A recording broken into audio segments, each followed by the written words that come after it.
सत्संगत जी, प्यार से कहना राम नटराज जी।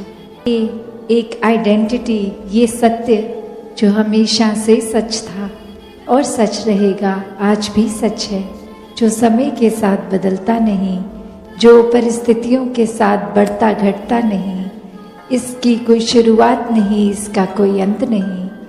तो ये सच, इसको देखा जा सकता है, इस परमात्मा को अपने जीवन में लाया जा सकता है और फिर इस परमात्मा के साथ हर पल जीवन का इसके एहसास में रहकर भक्ति की जा सकती है।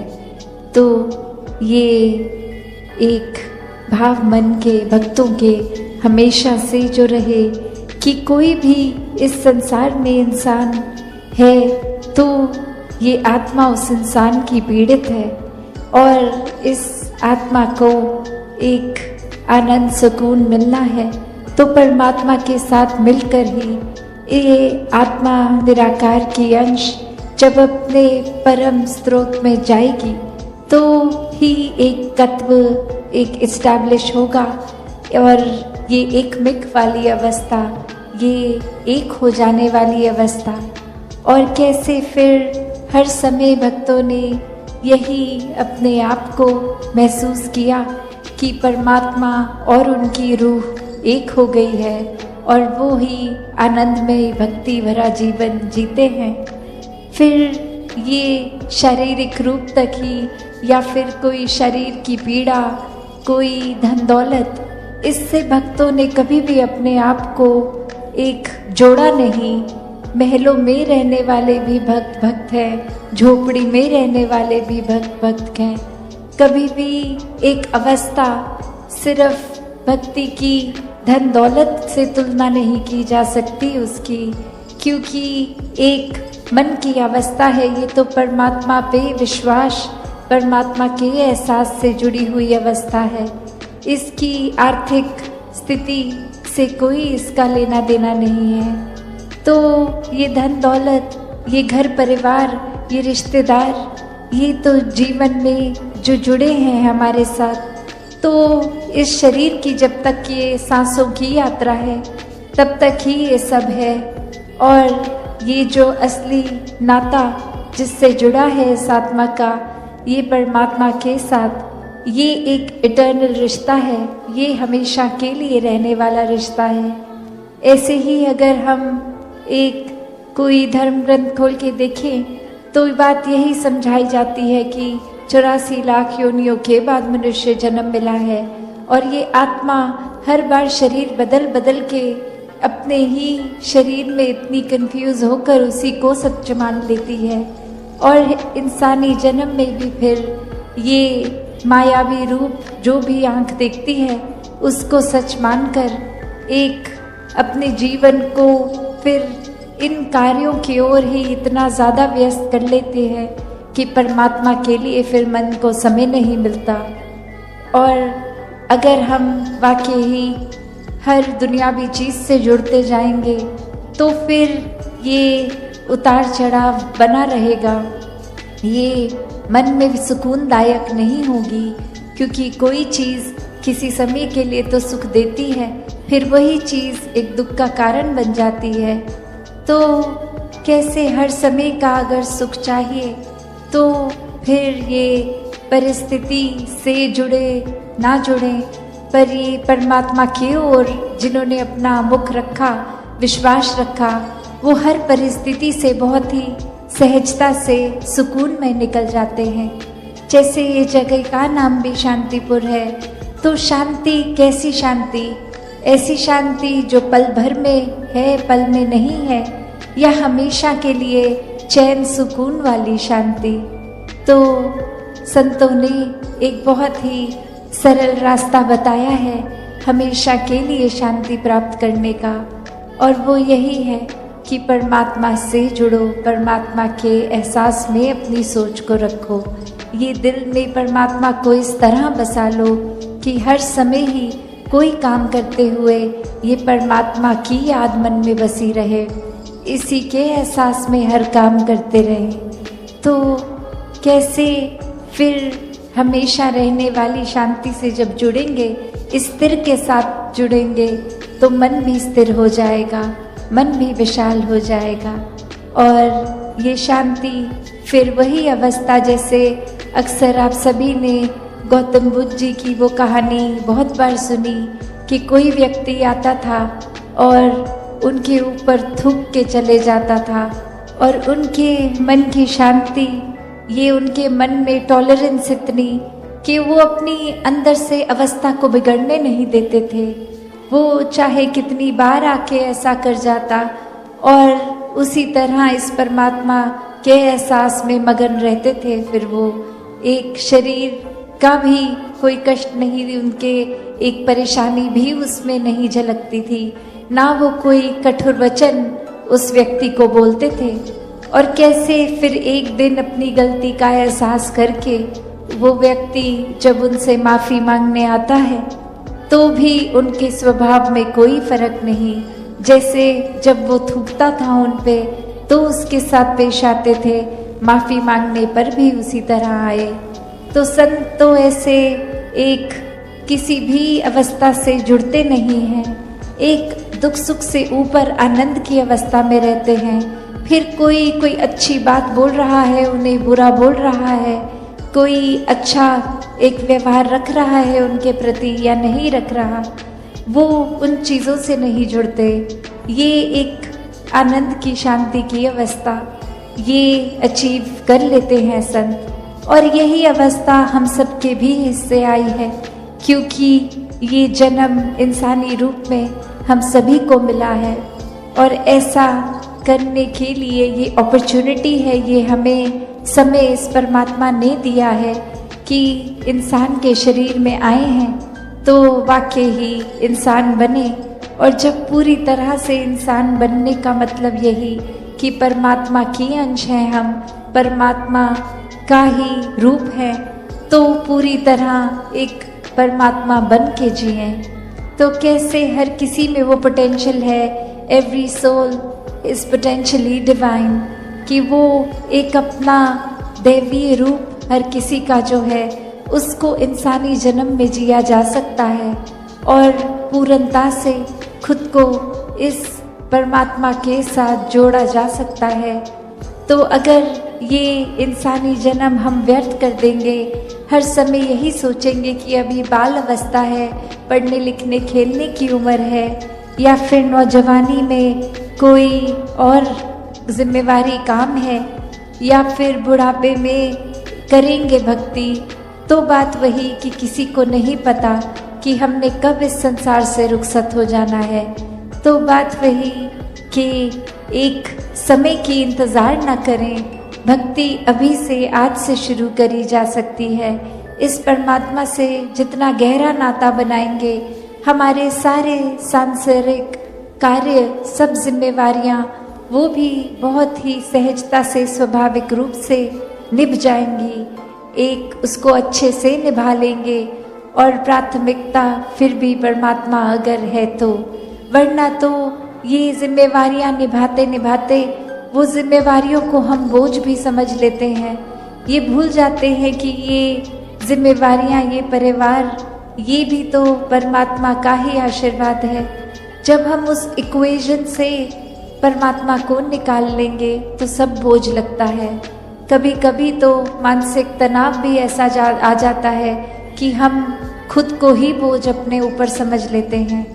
तो वही बात संतों ने हमेशा समझाई, आज भी समझाते हैं कि जितना इस निराकार से, इस परमात्मा से जुड़ेंगे, इसको हर समय पहले ब्रह्म ज्ञान द्वारा इसको देखकर फिर इसमें विश्वास होगा और फिर इस परमात्मा से प्यार होगा, और फिर ये प्रेमा भक्ति का जीवन, इस तरह एकत्व का जीवन बन जाएगा आत्मा परमात्मा का, कि सिर्फ फिर ये रूह और निराकार का रिश्ता नहीं, ये तो निराकार हर किसी में है, कण कण में है पूरे ब्रह्मांड के। तो हर एक इंसान से बिना भेदभाव एक प्यार होता चला जाएगा, क्योंकि एक इंसान जब खुद ही प्रेम बन गया है तो प्रेम ही बांटता है। तो कैसे हर किसी ने जहाँ अपने जीवन में प्रेम को अपनाना है, पहले खुद बनकर प्रेम ही बांटना है। फिर ये किसी के प्रति इंसान नफरत कर ही नहीं सकता, क्योंकि सभी में परमात्मा है और ये नज़र आएगा। तो कैसे ये परमात्मा को हर समय देखते हुए इंसानी जन्म में ही ये भक्ति की जाए। एक मुक्ति की बात जो है, ये जीते जी फिर संत तो जीवन मुक्त हो जाते हैं। एक जीवन के उतार चढ़ाव, ये जंजाल, ये भरम बुलेखे, ये जीते जी ही आत्मा को एक बंधन कटे हुए जब ब्रह्म ज्ञान मिल जाता है और जब आंखें बंद हो जाती हैं, मृत्यु आ जाती है, तो भी इस आत्मा को पता है कि ये शरीर के बाद अब जाना कहाँ है। इस परमात्मा में जो जीते जी एकमिक है, वही मृत्यु के बाद भी अपना असली घर ये परमात्मा को पहचानता है, इस परमात्मा में एक हो जाता है। और इसी तरह हर किसी के हिस्से ये मुक्ति का हकदार हर कोई बन सकता है इस इंसानी जन्म में। तो संतों ने हमेशा जगाया है कि सो रहे हैं, दुनिया में कहीं खो गए हैं, तो अब जाग जाएं, इस परमात्मा से रूबरू हो जाएं, इस निराकार को जान लें, इसमें एक तरह से घुल जाएं, तो ही जीवन में फिर जहाँ वास्तविकता में परम इंसान भी बनेंगे, पूर्णता से मानवीय गुणों को अपनाएंगे, वहीं एक मुक्ति के हकदार भी होंगे। तो संतों ने सेवा, सुमिरन, सत्संग के पहलू को समझाते हुए कहा है कि संतों का संग करेंगे तो संतमति अपनाएंगे, फिर एक दिमाग, दिल गलत रास्ते नहीं जाता। फिर वही संत जो खुद परमात्मा से जुड़े हैं, वो तो फिर एक सच का रास्ता ही दिखाएंगे, जीने का सही तरीका ही समझाएंगे। तो सत्संग की महत्वता संतों के कारण एक मन से सुमिरन, इस नाता, ये जो परमात्मा से नाता है, इसको स्ट्रॉन्ग करने के लिए, इसको और मजबूत करने के लिए सुमिरन मन से इस परमात्मा के लिए, और सेवा भाव सांस, फिर चाहे तन स्वस्थ हो या अस्वस्थ, एक ये सुकून मन का वैसा ही कायम दायम रहेगा। तो ऐसा जीवन संतों ने समझाया है कि ऐसा जीवन जीना एक पॉसिबल है, हर एक के लिए ऐसा जीवन जीना एक मुनासिब है। तो कैसे इसको जिए? तो बात वही कि परमात्मा से जुड़ के हर समय के सुकून में रहें। और अब अगर आगे सोचें कि ये ब्रह्म ज्ञान भी जीवन में आ गया, एक निराकार के एहसास में भी रहने लगे, सेवा, सुमिरन, सत्संग भी करने लगे, पर एक मन का बदलाव अगर नहीं है तो फिर ये ज्ञान भी मन में नहीं टिकता। और मन से जुड़ी हुई जो पहली चीज़ आती है वो अहंकार तजना, वो एक समर्पित भाव, मन को एक अपने होने के इस एहसास से हटना होगा और इस परमात्मा के लिए हमेशा अर्पित रहना है, एक सेवा में अर्पित रहना है। तो ये सुकून यहाँ समर्पित होने के बाद जो मिलता है, तो कैसे समर्पण के साथ सुकून। तो अपने जीवन में जहाँ हम समर्पण की बात करते हैं, तो ये समर्पण कैसा समर्पण है? एक समर्पण सिर्फ ये तो नहीं कि कभी अक्सर जीवन में हम देख लेते हैं, हम कह देते हैं कि हमसे कोई सीनियर है, वो कुछ ऑर्डर्स दे रहे हैं और हम करते चले जा रहे हैं। अक्सर किसी ना किसी प्रोफेशन में देखा है, ऑफिसेज में या किसी भी सर्विस में, तो एक सीनियर का ऑर्डर मान लेना या फिर कोई अथॉरिटेटिव पर्सन, कोई टीचर, कोई और इस तरह से जो हम पे कोई बात करते हैं और वो मान लेना, वो अक्सर ये रूप उसका समर्पण का नहीं बन पाता, क्योंकि ये रूप तो वो डर से है कि वो जो कह रहे हैं वो करना ही होगा, वरना नौकरी से निकाल दिए जाएंगे, वरना फिर कोई और इस बात की रेपरकशन हो सकती है। तो एक वो बात मानना वो हर प्रोफेशन में हो जाता है, पर मन वहाँ समर्पित नहीं होता। वो किसी भय के कारण या किसी और अन्य कारण से समर्पण होता है। तो यहाँ समर्पण होना मतलब एक दिल में प्रेम को रखते हुए प्रेम से समर्पित होना, ये प्यार से अपने आप को खोकर सिर्फ इस परमात्मा का होकर, ये समर्पित भाव मन का अगर इस तरह का समर्पण है तो वो मुबारक समर्पण है। तो कैसे एक अक्सर बात ये होती है कि हमने समर्पण अगर कर दिया तो ये जो इतने सालों में अक्सर अगर हम सोच के भी देखें कि छोटी उम्र से ही पढ़ते लिखते एक डिग्रियां मिल गई, एक हमें कोई और उपाधि मिल गई, तो ये कमाने के लिए चाहे कितने वर्ष लग गए, पर जब समर्पण की बात आती है, अहंकार को तजने की, अहंकार गंवाने की, तो उसमें उतने ही साल नहीं लगते। ये तो एक पल में ही समर्पण हो जाता है। जैसे ही ये मन समझ लेता है कि ये शरीर मैं नहीं हूँ, ये आत्मा का असली रूप परमात्मा है, और शरीर ने तो अपनी यात्रा कुछ सालों में करके इसका एक विनाश हो जाना है, तो कैसे ये समर्पित जीवन जिया जाए जब तक जीवन है। तो बात वही एक कहानी के साथ तासपनी रखना चाहेगी कि एक बार एक गुरु के पास शिष्य आता है जो काफ़ी सालों के बाद, और आते ही अपने गुरु के आगे 1000 सोने की गिनियाँ दे देता है और ये कहता है कि इतने वर्ष मैंने काम काज किया, और बात मन में यही आती रही कि आपके सामने आशीर्वाद लेंगे जब 1000 गिनियाँ पूरी हो जाएंगी, और आज ये बोरी भर के आपके पास ये समर्पित करने के लिए आए हैं और आप इसको कबूल कीजिए।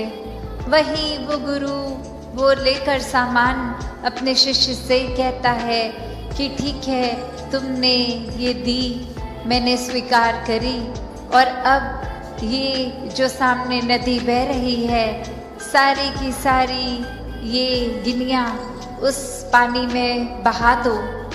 और अब वो शिष्य के मन में सवाल कि क्या ये एक क्या ही बात हुई, इतनी मेहनत जो करी कि गुरु को देंगे, और अब वो दे भी दिया, तो उसके बाद वो इसको अपने पास नहीं रख रहे हैं, वो इसको नदी में बहाने को कह रहे हैं। तो वही वो सवाल कि क्या फिर वो समर्पण था कि अगर एक क्या होगा अब उस वस्तु का, जिस तरह हम देना चाह रहे थे वो उस तरह अपनाई नहीं गई, उसको साथ तो कुछ और ही करने को कह दिया। तो वही ये ख्याल जहाँ उस शिष्य को आया, और फिर वो अपने मन पे किसी तरह काबू करके, क्योंकि अब गुरु ने कहा था तो वो फॉलो करने के लिए किसी भी सोच विचार के साथ चला तो गया नदी किनारे कि ठीक है, अब कहा है तो ऐसा ही करना होगा। और वहीं काफ़ी देर हो गई और अब गुरु भी इंतज़ार कर रहा है कि ये इतनी देर से लौट के नहीं आया, इतनी देर क्यों लग रही है वो उसको वो सिक्के नदी में बहाने के लिए। तो फिर वो गुरु ही खुद उस नदी किनारे जाते हैं और क्या देखते हैं कि वो शिष्य एक एक करके सिक्के को फेंक रहा है, जिसकी वजह से वो बहुत ही देर लग रही है। वो एक बात फिर गुरु समझाते हैं कि ये समर्पण करना है तो इतनी देर क्यों लग रही है? समर्पण तो एक साथ ही किया जा सकता है। पूरी की बोरी को एक साथ ही नदी में बहाया जा सकता था, तो एक एक करके क्यों, इतनी देर लगा के क्यों? तो ये कहानी में तो ये मन की अवस्था ही है कि हम किस तरह एक अपने मन को इस तरह मान लेते हैं कि कोई अटैचमेंट हो गई, कोई और कारण से अगर ये लगा कि कुछ वस्तुएं इकट्ठी हो गई हैं, कोई उपाधियां मिल गई हैं, या कहीं अपने मोहल्ले में, अपने दायरे में बहुत नाम कमा लिया है, एक हमारा कुछ औहदा, कुछ रिस्पेक्ट बन गई है, एक तरह के हम सेलिब्रिटी बन गए हैं, कुछ 2-4 लोग हमें जान गए हैं, तो ये एक इम्पॉर्टेंट होने का अहंकार या कोई और तरह का अहंकार ये मन में घर कर लेता है। तो ये सारी चीज़ें सिर्फ इस्तेमाल के लिए। सत्संगत जी, प्यार से कहना धन निरंकार जी। सत्संगत जी, आप जी के चरणों में बहुत ही सुंदर विचार। सत्संगत जी, जिसका विषय है जो भी होता है अच्छा ही होता है। तो आइए सत्संगत जी जानते हैं इस विचार के माध्यम से। सत्संगत जी, उत्तर प्रदेश के एक छोटे से गांव ब्रह्मपुर में सतपाल नाम का एक युवक रहता था। उसके परिवार में कुल 4 लोग थे, माता पिता और एक छोटी बहन गुड़िया। सतपाल के पिता हर सिंह एक साधारण किसान थे और माँ एक गृहिणी थी। सत्संगत जी, जीवन सादा था, आमदनी बहुत सीमित थी, मगर घर में एक चीज थी जो सबसे मूल्यवान थी, और वह था सत्संगत जी, ईश्वर में विश्वास और निरंकार से जुड़ाव। सत्संगत जी, सतपाल बचपन से ही निरंकारी सत्संग में जाया करता था। वहाँ संतों की वाणी, उनका प्रेम और उनकी सहजता ने उनके मन में गहरी छाप छोड़ी। वह घंटों संतों के चरणों में बैठकर उनका ज्ञान सुनता और सच्चे मन से समझने की कोशिश करता। सत्संगत जी, गांव के लोग सतपाल को संत रूप लड़का कहते थे। वे कभी किसी से ऊंचा नहीं बोलता था। सत्संगत जी, गरीब की मदद करता और सच्चाई से जीवन व्यतीत करता था। लेकिन एक बात थी जो उसे हमेशा परेशान कर रही थी कि परिवार की आर्थिक स्थिति। सत्संगत जी, उसका सपना था कि वह कुछ बड़ा करे ताकि अपने माता पिता को सम्मान मिल सके, बहन की शादी अच्छे घर में हो सके। सत्संगत जी, 18 साल की उम्र में सतपाल ने गांव से इंटर की परीक्षा पास की।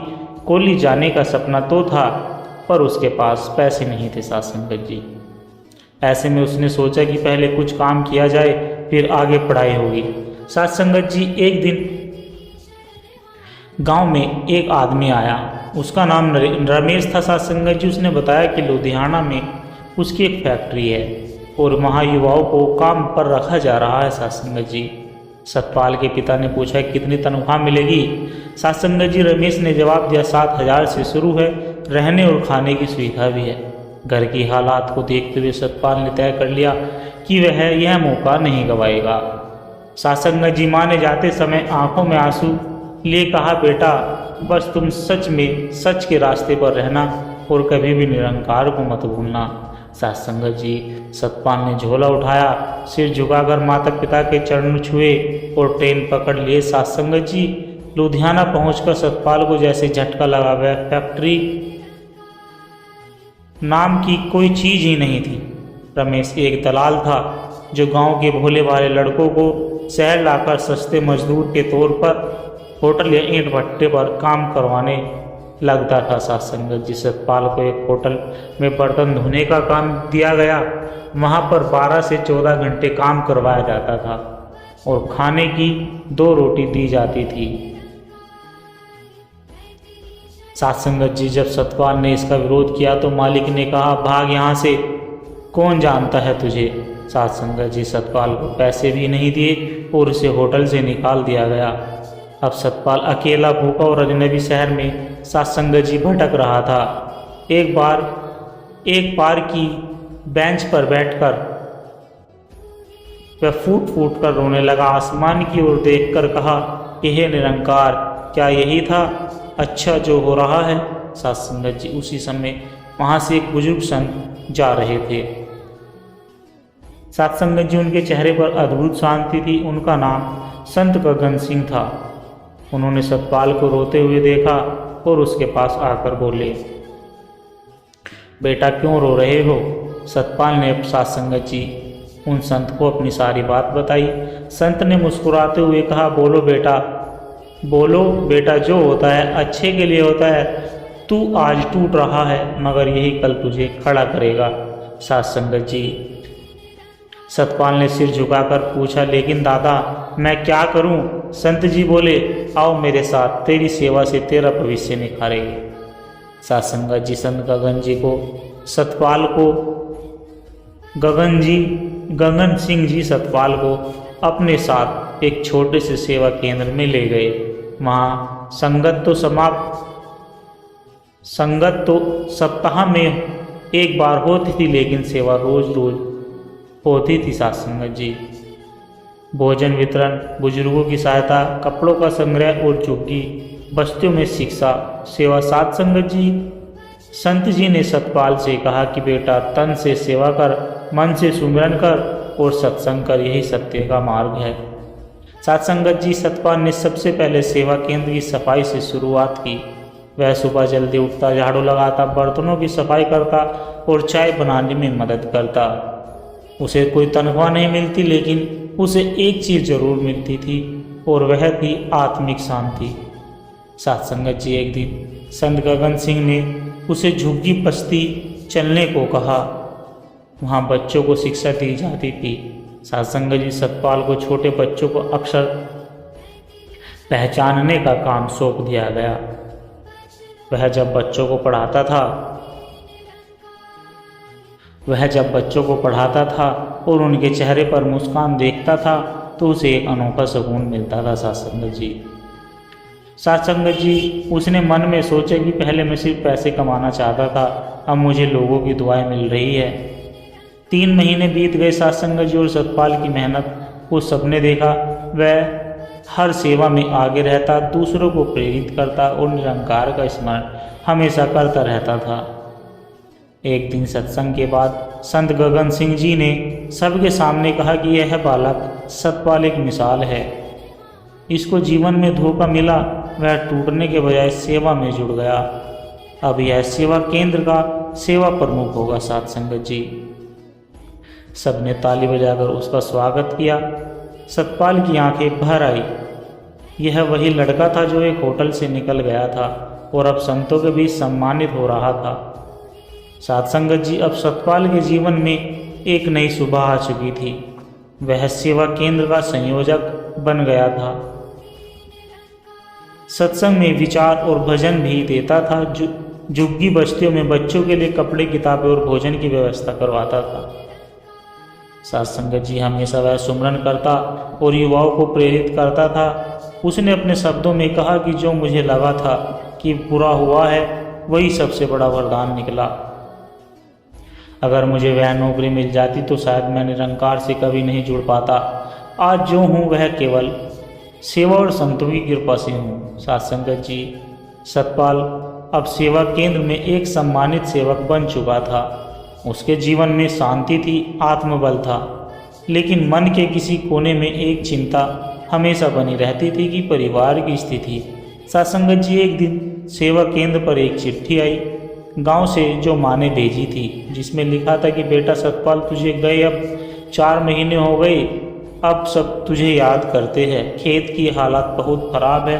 तुम्हारे पिताजी अब बूढ़े हो चले हैं। गुड़िया सियानी हो गई है, उसके लिए रिश्ते आने लगे, मगर हमारे पास देने के लिए कुछ भी नहीं। बस तुम ठीक रहो, ईश्वर से यही प्रार्थना। साथ संगत जी सतपाल ने चिट्ठी पढ़ते पढ़ते आंखें पोंछी और वह अगले ही दिन संत गगन सिंह जी के पास गया और विनम्रता से कहा कि दादाजी, क्या मैं कुछ दिनों के लिए गांव जा सकता हूं? मेरे परिवार को मेरी ज़रूरत है।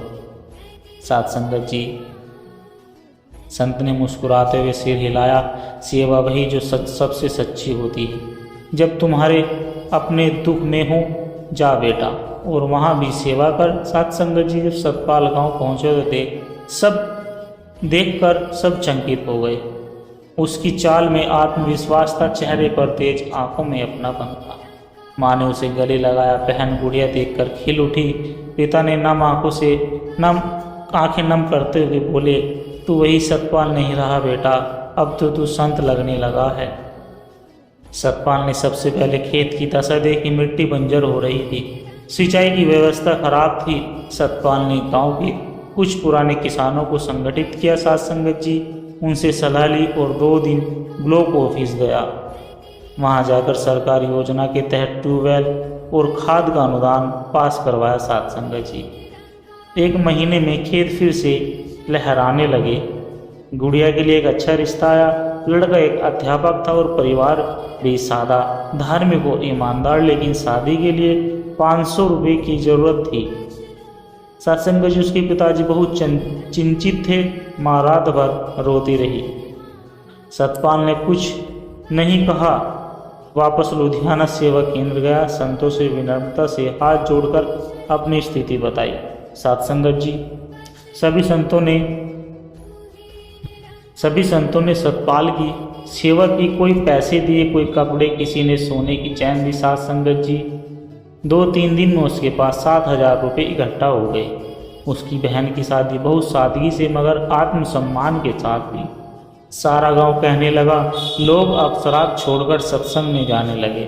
बच्चे मोबाइल छोड़कर सतपाल से नैतिक की कहानियां सुनने लगे। साथ संगत जी महिलाओं ने सेवा समितियां बनाई और लोगों की सेवा करने लगी। साथ संगत जी एक दिन एक वृद्ध संत गांव आए और बोले कि जहां कभी लोग दुखी थे, अब वहां लोग भजन कीर्तन की गूंज उठ रही है और यह सब एक साधारण बालक सतपाल की मेहनत का फल है। साथ संगत जी कहने का भाव यही है कि जब मनुष्य दूसरों की भलाई के लिए खड़ा होता है तो निरंकार उसका हर कदम संभाल लेता है। सतपाल एक साधारण युवक साथ संत बन गया क्योंकि उसने हर कठिनाइयों को अवसर बनाया। साथ संगत जी सतपाल अब सेवा, संयम और सत्य का प्रतीक बन चुका था। अब वह आसपास के गांव में सेवा यात्राओं पर जाता। लोग उसकी बातें बड़े ध्यान से सुनते। लोग उसकी बातों को सुनने के लिए उमड़ पड़ते। धीरे धीरे सरकारी विभाग भी उसकी कार्यशैली से प्रभावित हुए।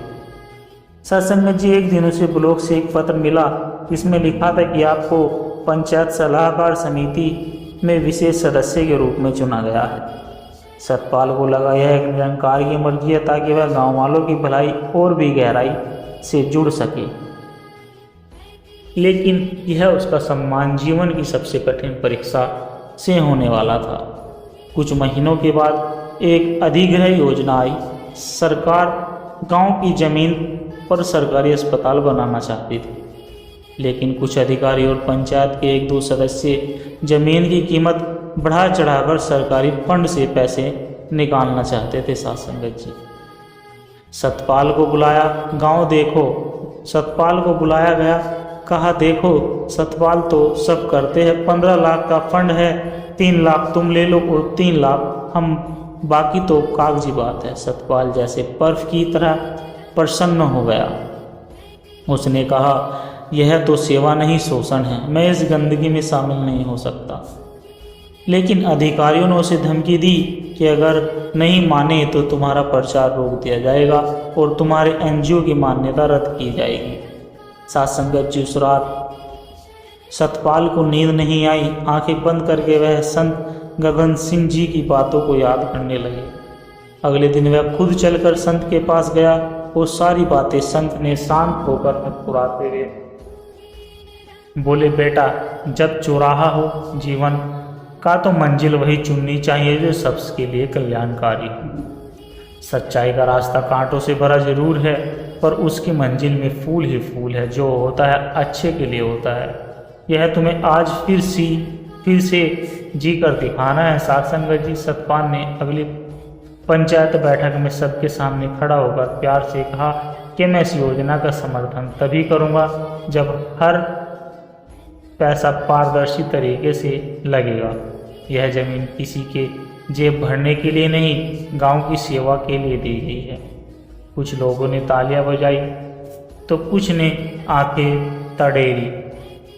फैसला हुआ। सतपाल ने कहा, पर एक स्वतंत्र ऑडिट टीम योजना में लगाई गई भ्रष्टाचारियों के नाम सामने आए और उन्हें पद से हटा दिया गया। सासंगत जी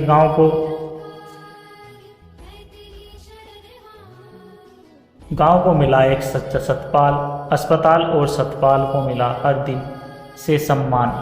साथ संगत जी, अब ब्रह्मपुर केवल सेवा गांव नहीं बल्कि नैतिकता गांव के नाम से जाना जाने लगा था।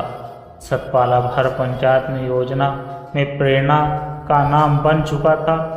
स्कूलों में नैतिक शिक्षा पर आधारित कार्यक्रम आयोजित करने लगा। गांव में हर घर में अब सत्संग और सच्चाई का दीपक जलने लगा। साथ संगत जी, जब सेवा और सच्चाई की टक्कर होती तो वह व्यक्ति महान बनता जो सच्चाई का साथ दे, क्योंकि जो होता है वह अंततः अच्छे के लिए ही होता है। साथ संगत जी, करीब 2 साल के बाद ब्रह्मपुर गांव की गलियां सजी थी, रंगोली बनी थी, ढोल बज रहे थे। इसका कारण था कि सतपाल जी को राज्य सेवा रत्न सम्मान से नवाजा जा रहा था। यह सम्मान उन्हें ग्रामीण सेवा, सत्यनिष्ठा और युवाओं को नैतिक शिक्षा देने के लिए दिया जा रहा था। साथ संगत जी, लोगों की आंखें नम थी।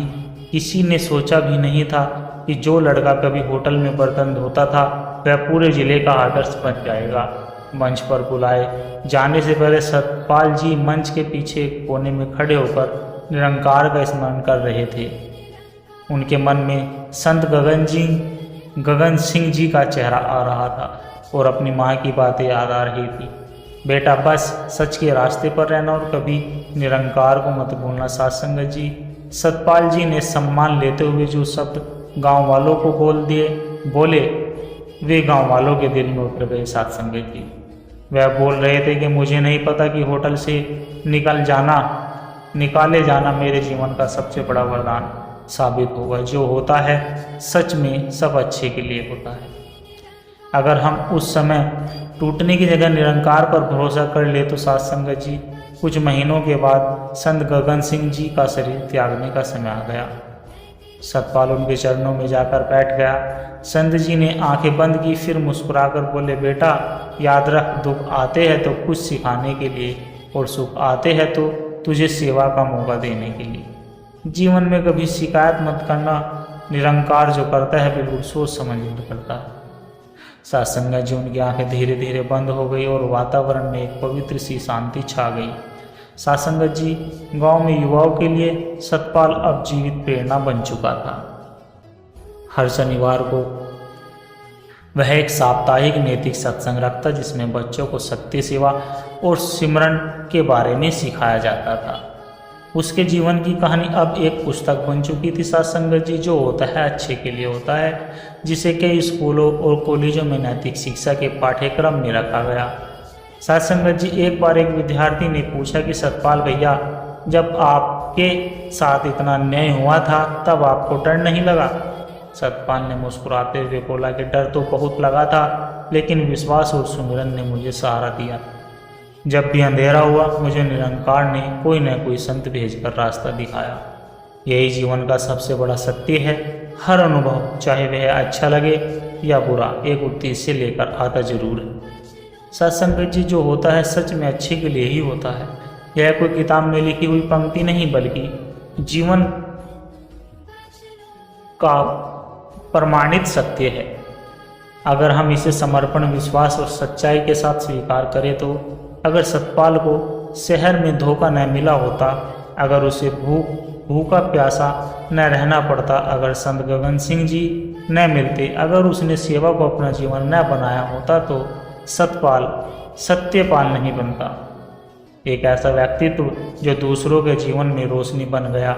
सत्संग जी, अगर कोई मक्की सब्जी तोलते समय तराजू पर बैठ जाए तो ज़्यादा फर्क नहीं पड़ेगा, लेकिन वही मक्की अगर सोना तोलते हुए तराजू पर बैठ जाए तो उसकी कीमत लगभग 10,000 होगी। लेकिन वही मक्खी अगर सोना तो उसकी कीमत बढ़ जाएगी। सत्संग जी, सत्संग जी, कहने का भाव यही है कि हम कहाँ बैठते हैं, किसके साथ बैठते हैं, हमारा मूल्य इसी बात पर निर्भर किया जाता है। साथ संगत जी, पानी के बिना नदी बेकार है, तिथि के बिना आंगन बेकार है, अतिथि के बिना आंगन बेकार है, प्रेम ना हो तो सगे संबंधी बेकार है, पैसा न हो तो पॉकेट बेकार है, और जीवन में गुरु न हो तो हमारा जीवन बेकार है।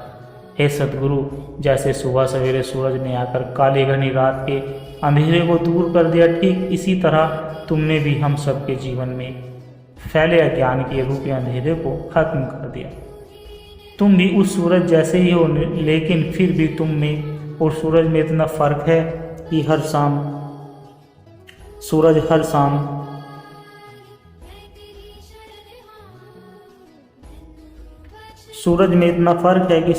शाम फीका पड़ जाता है और रात को छिप जाता है, मगर तेरे ज्ञान की रोशनी हमेशा बनी रहती है। साथ संगत जी, सुमरन करो तो मन संवर जाए, सेवा करो तो तन संवर जाए। कितनी दिलकश है मेरे सद्गुरु की बातें, अगर अमल करो तो जिंदगी संवर जाए।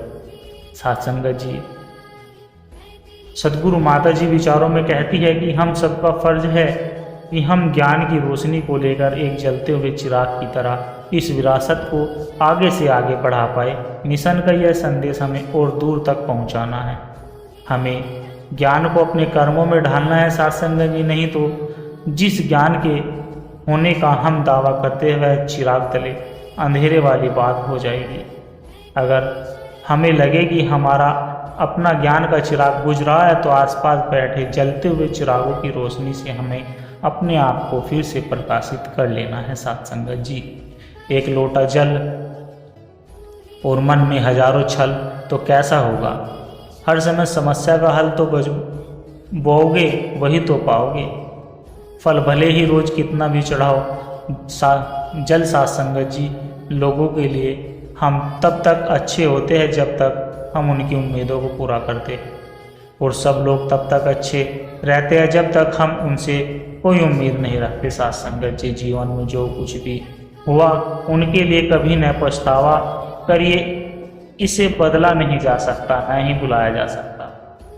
साथ संगत जी, इसीलिए इसे एक सबक के रूप में ले और आगे बढ़े। अपने संसार को बदलने के लिए हमें अंदर के एहसास को बदलना होता है। साथ संगत जी, रिश्ते पंछियों के समान होते हैं, जोर से पकड़ोगे तो मर सकते हैं, धीरे से पकड़ो तो उड़ सकते हैं, लेकिन प्यार से पकड़ोगे तो जिंदगी भर साथ रहते हैं। साथ संगत जी, रिश्ते अंकुरित होते हैं, प्रेम से जिंदा रहते हैं, संवाद में मुरझा जाते हैं, गलतफहमियों से और बिखर जाते हैं, अहंकार से तथा मर जाते हैं, मौन युद्ध से जिंदगी में भरोसा रुका तो इंसान पराया हो जाता है, और सांसें रुकी तो शरीर पर आया हो जाता है। इंसान से प्रेम करो, वस्तु से नहीं, और वस्तु को उपयोग करो, इंसान का नहीं। साथ संगत जी,